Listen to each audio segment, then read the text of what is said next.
दोस्तों, आज हम एनालिसिस करेंगे राजस्थान विधानसभा की 7 सीटों पे जो चुनाव हो रहा है उसका। चलो हम पहले बात करते हैं झुंझुनू सीट की।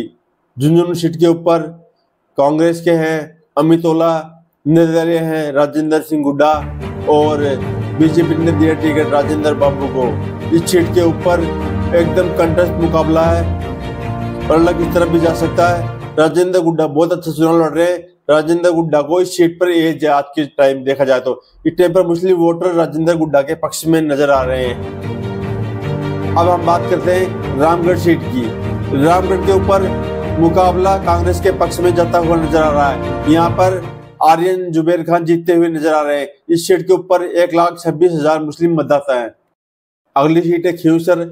अब हम खींवसर की बात करें तो यहाँ पर 20 साल से आरएलपी पार्टी का कब्जा है, जो हनुमान बेनीवाल की पार्टी है आरएलपी। इस सीट के ऊपर बीजेपी ने जो टिकट दिया है, वोट दिया रेवंत राम डांगा को, कांग्रेस ने दिया डॉक्टर रतन चौधरी को और हनुमान बेनीवाल की पत्नी कनिका बेनीवाल इस सीट से चुनाव लड़ रही है। इस सीट के ऊपर मुकाबला द्विकोणीय है, यानी कि कांग्रेस इस सीट पर टक्कर में भी नहीं है तो गठबंधन किया जाता और बीजेपी को यहाँ से निकाला जाता।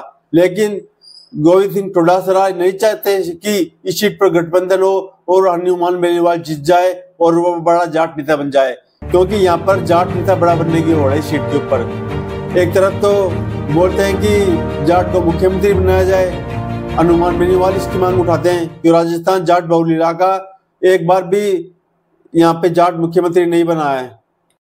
अब बात करते हैं दौसा विधानसभा सीट उपचुनाव की।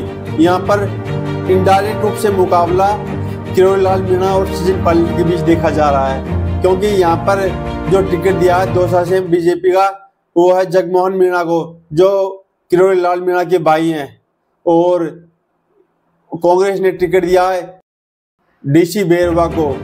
इस सीट के ऊपर शुरू से देखा जाए तो जगमोहन मीणा मजबूत नजर आ रहे थे, लेकिन सचिन पायलट के एंट्री के साथ ही यहाँ पर गुर्जर मतदाता लामबंद हो गए हैं और अब गुर्जर मतदाता जो डीसी बेरवा है, जो कांग्रेस प्रत्याशी है, वो सीट पर जीते हुए नजर आ रहे हैं। परसों आपने एक वीडियो देखी होगी जिसके अंदर किरोड़ी लाल मीणा एक कार्यकर्ता को गालियां दे रहे हैं। इतनी बुरी बुरी माँ और बहन की मैं इस बारे में बता भी नहीं सकता हूँ मैं चैनल के ऊपर, क्योंकि कम्युनिटी गाइडलाइन आ जाएगी इस चैनल पर।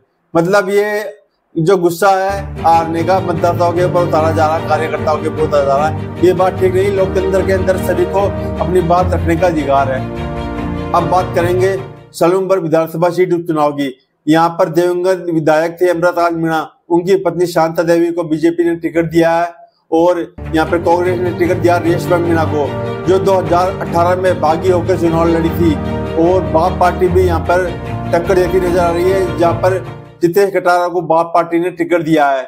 मुकाबला देखा जाए तो त्रिकोणीय है सीट के ऊपर, लेकिन मैं एज दूंगा अमृतलाल की जो पत्नी है शांता देवी इस सीट पर जीतती हुई मुझे नजर आ रही है। दोस्तों, अब बात करेंगे हम देवली उनियारा सीट की। इस सीट के ऊपर कांग्रेस ने टिकट दिया है कस्तूरी चंद मीणा को और बीजेपी ने टिकट दिया है राजेंद्र गुर्जर को, और निर्दलीय ताल ठोकी है नरेश मीणा ने, जो टिकट के वास्तविक हकदार थे और युवाओं की लड़ाई लड़ते आए हैं। नरेश मीणा की अनदेखी की गई है सीट के ऊपर।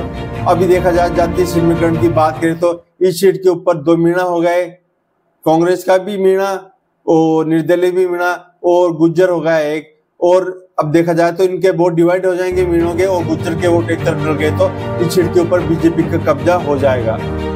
निर्दलीय ताल ठोकने के ऊपर जो है नरेश मीणा को कांग्रेस पार्टी से सस्पेंड कर दिया गया है।